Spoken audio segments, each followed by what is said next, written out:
മദ്യനയ അഴിമതി കേസിലെ Aam Aadmi M P Sanjay സിംഗിന്റെ ജയിൽ മോചനം തെരഞ്ഞെടുപ്പ് പ്രചാരണ വിഷയമാക്കാം ആം ആദ്മി പാർട്ടി. ജാമ്യം അനുവദിക്കവേ സുപ്രീംകോടതി ഇഡിക്കെതിരെ നടത്തിയ പരാമർശങ്ങൾ ആയുധമാക്കാനാണ് തീരുമാനം. ഇന്നലെ രാത്രി വൈകിയും നൂറുകണക്കിന് പ്രവർത്തകരാണ് പാർട്ടി ആസ്ഥാനത്ത് സഞ്ജയ് സിംഗിനെ വരവേറ്റത്.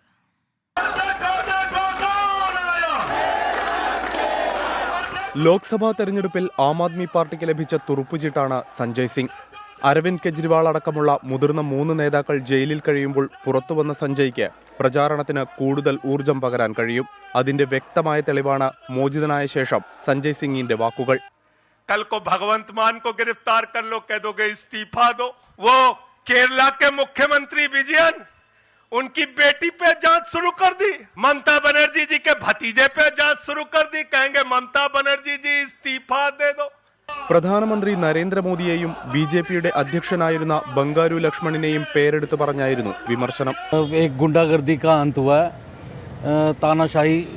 तानाशाही जो इन्होंने कर रखी थी देश के लिए, देश के जितने भी विपक्ष में जितने थे उनको गिरफ्तार कर रहे थे.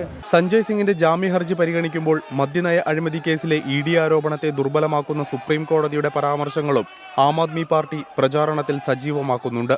ഇത് പോരാട്ടത്തിന്റെ സമയമെന്നാണ് ആം ആദ്മി നേതാക്കൾ ആവർത്തിക്കുന്നത്.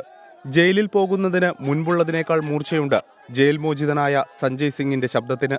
ലോക്സഭാ തെരഞ്ഞെടുപ്പിൽ ആം ആദ്മി പാർട്ടി പ്രവർത്തകർക്ക് ആത്മവിശ്വാസം നൽകുന്നതാണ് സഞ്ജയ് സിംഗിന്റെ ജയിൽ മോചനം.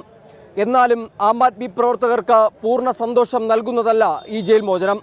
അരവിന്ദ് കെജ്രിവാൾ ഉൾപ്പെടെയുള്ള മറ്റു നേതാക്കളുടെ ജയിൽ മോചനത്തിനായി കൂടി പ്രവർത്തകർ കാത്തിരിക്കുകയാണ്.